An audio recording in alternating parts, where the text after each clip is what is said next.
அப்போஸ்தலர் நடவடிக்கைகள் புஸ்தகம் 5வது அதிகாரம் அதன் 1, 2, 3 வசனங்கள். அப்போஸ்தலர் 5வது அதிகாரம் 1, 2, 3 வசனங்கள்.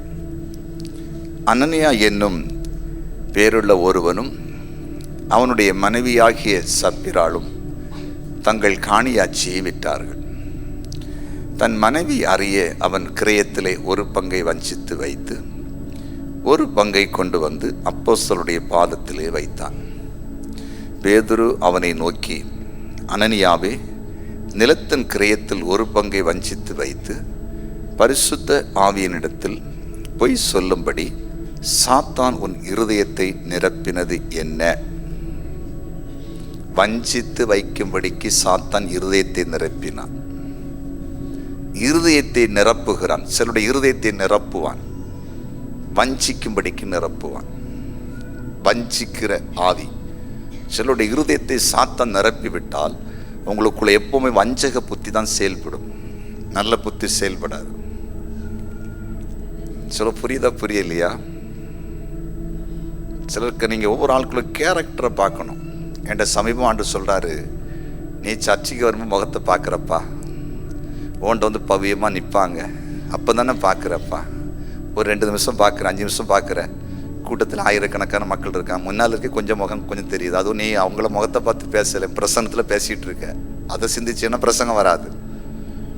ஆனால் இவங்க முகம் எல்லாம் இனி அப்புறம் வீட்டில் போய் பார்க்கணும்ப்பா, எப்பா வேலை செய்கிற இடத்துல போய் பார்க்கணும்ப்பா.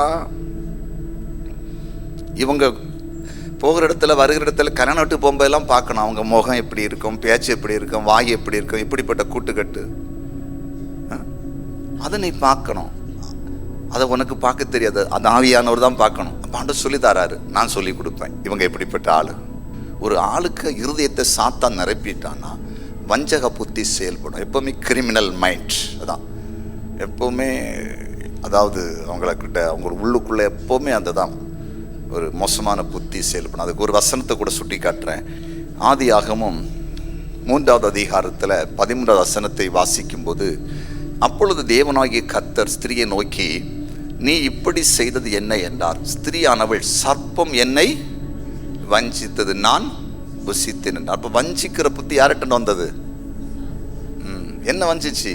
என்னையா பெரிய ஆண்டவர், அதை புசிச்சா கண்ணு திறந்துரு மாறி அதை வச்சு அப்படின்னு ஆண்டது புசிக்கக்கூடாதுன்னு சொல்லிட்டு போனார். ரகசியம் அவர் வேற ஒன்று சொல்லி புசிக்கக்கூடாது, அதில் என்ன பெரிய மேட்ரு, நீ சாப்பிடு நல்லா இருப்ப.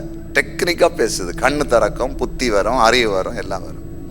அதான் அந்த வஞ்சன புத்தி, வஞ்சிக்கிற புத்தி. அப்போது அனனியாவும் சப்ராவலும் அவருடைய இருதயம் சாத்தான் நிரப்பப்பட்டுச்சு, வஞ்சித்தாங்க. என்ன வஞ்சித்தாங்கன்னா, ஒரு இடத்த ஒரு பிளாட்டை விற்று முழு தொகையும் கொண்டு காணிக்க வைக்கணும்னு பிளான் பண்ணி விற்கிறாங்க.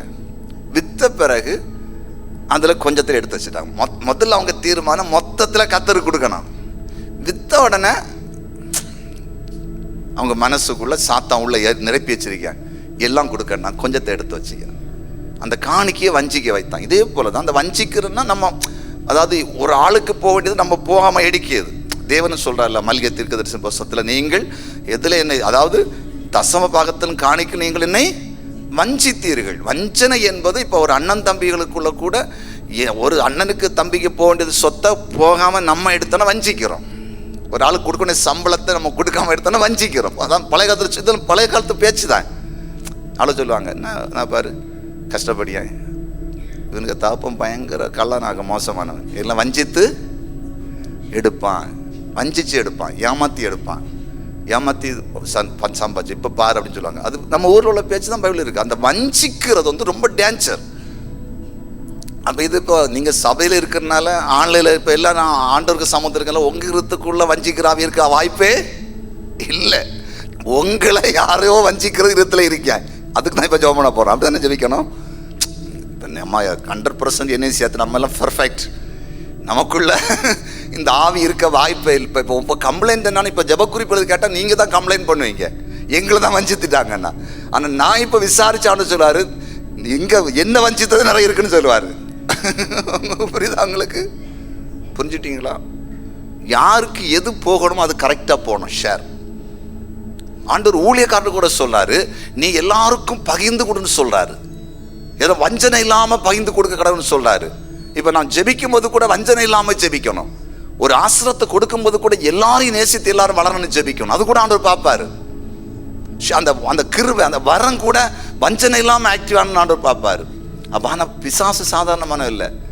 விசுவாசிகளை இருதயத்தை நிரப்பிட்டான், வஞ்சித்துட்டான், இருதயத்தை நிரப்புன. அப்ப நல்லா பாருங்க, சரீரத்தை பாதிக்கிறான், சரீரத்தை அழிக்கிறான், அப்புறம் கூனி ஆக்குறான், இருதயத்தை நிரப்புறான். இது மோசமான புத்தி. இந்த மாதிரி இந்த இதை நீங்க நல்லா புரிஞ்சு உங்க ஊர்ல, உலகத்துல, குடும்பத்துல வஞ்சிக்கிற கிரிமினல் ஏமாத்தி இங்க ஒண்ணு பேசி அங்க ஒண்ணு பேசி தந்திரமா பண்ணும், நண்டு மாதிரி பண்ணும், பயங்கரமா பண்ணும், பயங்கரமா கிரிமினல். உங்களுக்கு நீங்க கொஞ்சம் நெருங்கி செல்லிட்ட பழகுனா தெரியும், அப்புறம் விளையிறிய நீங்க.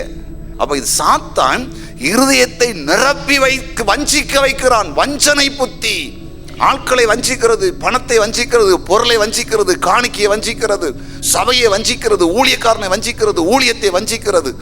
அதுக்கு பின்னால அவங்களுக்கு ரொம்ப பாதிப்பு. வஞ்சித்த 2 பேருமே செத்துட்டாங்க, 2 பேருமே கீழே விழுந்த செத்துட்டாங்க. வஞ்சிக்க வச்சு அந்த குடும்பம் அழியும். வஞ்சக புத்தி யார்கிட்ட இருக்குதோ, வஞ்சிக்கிற புத்தி இருக்குதோ, தற்காலிகம் தான் சந்தோஷமே தவிர அப்புறமா சந்தோஷமே கிடையாது. அது ஒரு பக்கம். ஆனா அதனால பாதிப்பு உண்டு. நம்ம ஜெபிப்போமா? தலைகளை தாழ்த்தி ஒரே ஒரு நிமிடம் முழங்கால் படிட்டு ஜெபிப்போம். ஹல்லேலூயா. ஆண்டவரே, இருதயங்களை நிரப்பி வஞ்சிக்க வைக்கிற ஆவி எங்களுக்குள்ளேயும் கிரியை செய்யக்கூடாது. சொல்லுங்க, உரிமையோடு கேட்போம். நம்ம எல்லாருமே இயேசுவை போல பரிசுத்தவான்களும் நீதிமான்களே இல்லை.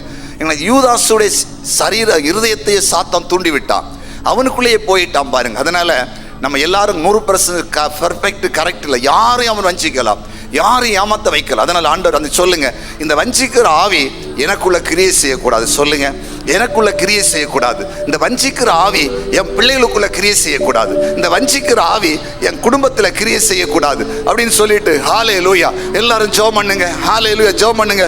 அதே போல ஹல்லேலூயா, இந்த வஞ்சிக்கிற ஆவியினால நீங்க யாராவது பாதிக்கப்பட்டிருந்தீங்கன்னா அந்த மக்களை நினைச்சு ஜெபம் பண்ணுங்க. ஆமா, சொத்தை வஞ்சித்த ஆட்கள், பணத்தை வஞ்சித்த ஆட்கள், ஏமாத்தின ஆட்கள், வாங்கிட்டு இல்லைன்னு சொன்ன ஆட்கள்லாம் இருக்காங்க. ஆண்டவரே, நாங்க இப்பதான் புரிகிறோம், அது அவங்களா செய்தது அல்ல. அவங்க உள்ளத்தை நிரப்பி, இருதயத்தை நிரப்பி, பொல்லாத பிசாசு நிரப்பி வஞ்சிக்க வச்சிருக்கிறார். அவங்களெல்லாம் மனம் திரும்ப பண்ணுங்க, அந்த ஆவிகளை விலக்கி போடுங்க. சொல்லுங்க, இந்த தேசத்துல ஜனங்களுடைய இருதயத்தை நிரப்பி, பொல்லாத சாத்தான் நிரப்பி, வஞ்சனையை உண்டாக்கி, வஞ்சிக்கிற புத்தியை உண்டாக்கி தேசத்தை சாபத்துக்குள்ள கொண்டு வரக்கூடாது. ஆண்டவரை விடுதலை தாரும் என்று சொல்லி கேளுங்க, விடுதலை தாரும் என்று சொல்லி கேளுங்க. எல்லாரும் இப்ப இருதயத்துல கை வைங்க பார்ப்போம். இருதயத்துல கை வைங்க. ஆண்டவரே, எல்லாரும் இருதயத்துல வலது கையை கரத்தை வச்சுக்கொள்ளுங்க. எல்லாரும் சின்ன ஜெபம் பண்ணுங்க. இயேசுவே சொல்லுங்க, இயேசுவே என் இருதயத்தை சாத்தான் நிரப்பக்கூடாது. சொல்லுங்க, என் இருதயத்தை சாத்தான் நிரப்பக்கூடாது. என் இருதயத்தை பரிசுத்த ஆவியானவர் நிரப்பணும். சொல்லுங்க, என் இருதயத்தை பரிசுத்த ஆவியானவர் நிரப்பணும். நல்ல சுத்த இருதயத்தை தாரும், நல்ல இருதயத்தை எனக்கு தாரும். என் இருதயத்தை சாத்தான் நிரப்பவே கூடாது, நிரப்பவே கூடாது, நிரப்பவே கூடாது, நிரப்பவே கூடாது. நன்றி, நன்றி. எல்லாரும் கைகளை தட்டி கர்த்தருக்கு நன்றி செலுத்துங்க. அநேகர் இன்னைக்கு இயேசு விடுவித்திருக்கிறார், அநேகரை விடுவித்திருக்கிறார். வஞ்சிக்கிற இருதயம் அநேகருக்குள்ள இனி இருக்காது.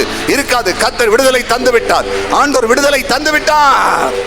இயேசுவின் நாமத்தில் பிதாவே, ஆமென், ஆமென்.